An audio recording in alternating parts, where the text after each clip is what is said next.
Olá, muito boa tarde. Você assiste o programa Mercado Futuro. Eu falo, como sempre, do estúdio da BVMF Bovespa, aqui no Centro Histórico de São Paulo.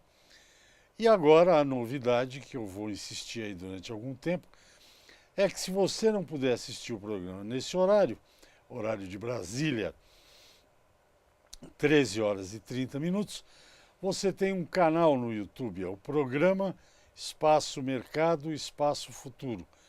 Programa o P maiúsculo, o M de mercado maiúsculo e o F de futuro maiúsculo.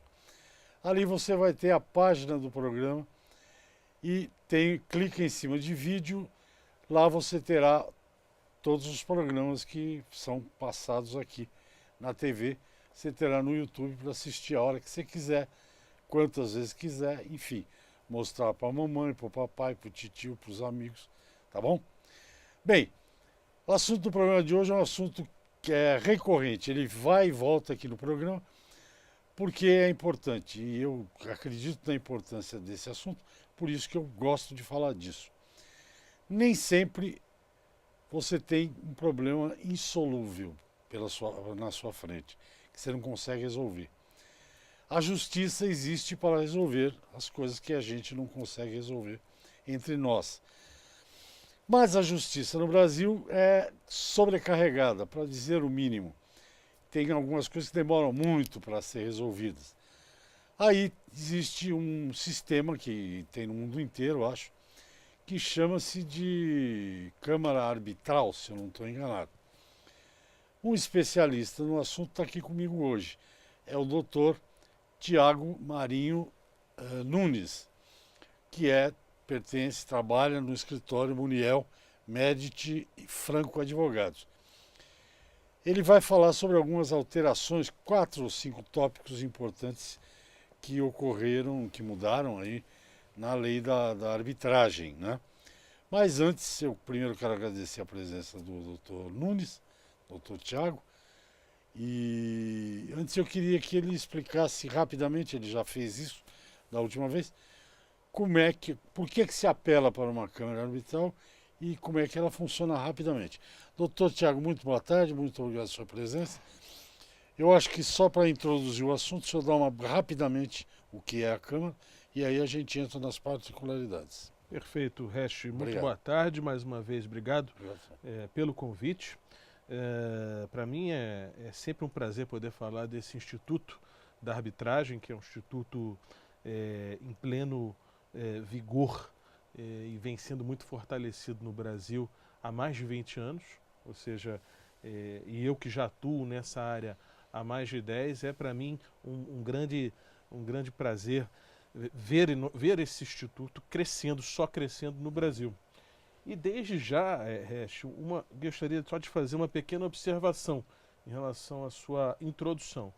Recorrer a uma câmara arbitral talvez não seja o termo mais, vamos dizer, usual que a gente usa. A câmara arbitral, ela nada mais é do que uma instituição, certo? Sem fins lucrativos, criadas para administrar um procedimento.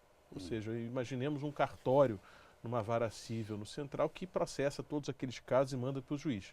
A instituição nada mais é do que um cartório, só que obviamente não é idêntico ao cartório de um fórum, é uma organização totalmente diferenciada que é dotada de secretários, secretários adjuntos, secretários executivos que processam todo o procedimento arbitral, enviando as notificações às partes, cuidando das questões relativas aos árbitros, à remuneração dos árbitros, a própria remuneração da Câmara. Ou seja, o que a gente tem é um instituto, a arbitragem, certo? Um instituto, um método alternativo consensual que serve para resolver litígios entre partes capazes envolvendo direito disponíveis, que pode ou não ser administrado por uma Câmara, certo?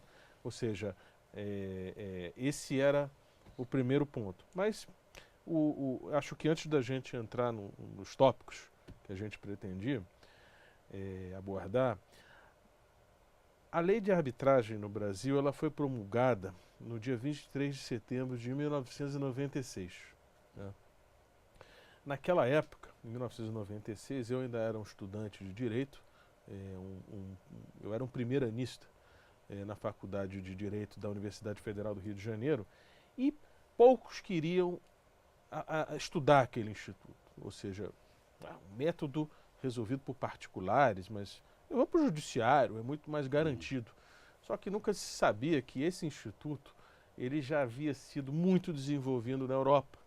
Por exemplo, na França, principalmente, que é o grande berço da arbitragem no mundo, é o grande país desenvolvedor do Instituto Arbitral é a França, e no Brasil surgiu com desconfiança. Certo? Só que ele foi se desenvolvendo muito bem, o Instituto, muito bem, criando, suscitando discussões perante o Poder Judiciário, gerando uma jurisprudência que hoje é extremamente favorável à arbitragem, até que, em maio de 2015, foi promulgada uma lei, a Lei 13.129, que aprimorou o Instituto da Arbitragem. Muitas pessoas falam em reforma da Lei de Arbitragem, mas não é reforma. Essa lei ela melhorou a Lei de Arbitragem e ela conta, a Lei 13.129 de 2015, ela conta com diversos itens já que haviam sido sedimentados pela jurisprudência brasileira, que acho que é interessante a gente comentar alguns hoje aqui nessa nossa conversa. Sim, antes de começar, essa atualização, digamos, da lei de arbitragem foi feita por quem? Por um grupo de especialistas em...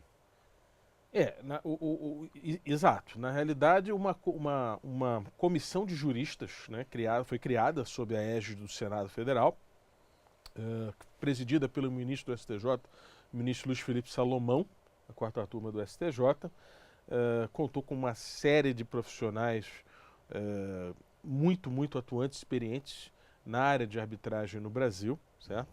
E essa comissão de juristas, ela começou a desenvolver esse projeto, salvo engano, em 2013, se desenvolveu muito durante o ano de 2014, certo? Até que em 2015 foi definido o projeto e finalmente aprovado, certo? E quais os pontos principais que ela alterou, que você pode... Olha, Resch, ela, como eu disse, ela não realizou alterações, ela aprimorou. Uma questão, por exemplo, que era absolutamente, era uma dificílima de ser discutida, suscitou uma série de problemas, julgados desfavoráveis à arbitragem, é a questão da participação da administração pública na arbitragem, ou seja, imaginemos uma arbitragem entre uma empresa privada e uma sociedade de economia mista. Ou seja, esse tipo de problema, uma sociedade de economia mista, um ente da administração pública participar de arbitragens, isso gerava problema. Ou seja, será que ela pode participar? Os direitos são disponíveis?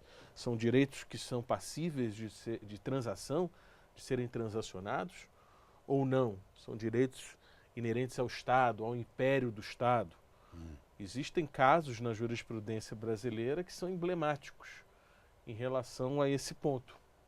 O caso da Copel, por exemplo, é um caso do Tribunal de Justiça do Paraná, no final resultou... A Copel é a Companhia de Eletricidade do Paraná. Exato. A Copel, em 2003, se envolveu vamos dizer que é o chamado leading case da arbitragem e administração pública no Brasil. É aquele caso que o que acabou sendo discutido no judiciário não foi o mérito do caso, mas se eu poderia ter arbitragem ou não.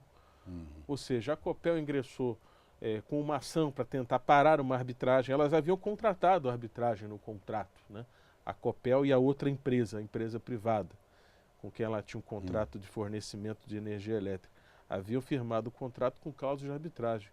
Só que no final das contas, na existência de litígio, a Copel entendia que aquela cláusula era inválida. Ela não tinha, vamos dizer, autorização legislativa para poder assinar aquela cláusula de arbitragem e ingressou com as medidas judiciais cabíveis. Isso perdurou durante um bom tempo no Tribunal de Justiça do Paraná, até que foi feito um acordo entre as partes. E agora, a lei brasileira, a Lei 13.129, expressamente dispõe que os entes públicos, entes pertencentes à administração pública, podem participar de arbitragem. Nós já voltamos, já tem o primeiro intervalo. Eu converso com o doutor Muriel, não. Doutor Tiago Marinho Nunes, do escritório Muriel Medici Franco Advogados, falando sobre essa lei da arbitragem, que é importante, que grandes assuntos, grandes divergências podem ser resolvidas e de maneira mais rápida. Um dos exemplos que a gente vai falar daqui a pouco, depois do intervalo, é que foi criada também uma Câmara aqui na Sociedade Rural Brasileira, porque no meio rural também tem muita encrenca que, se depender do judiciário, o judiciário leva anos, talvez até séculos para resolver. Vamos ao intervalo, eu volto já já, até já.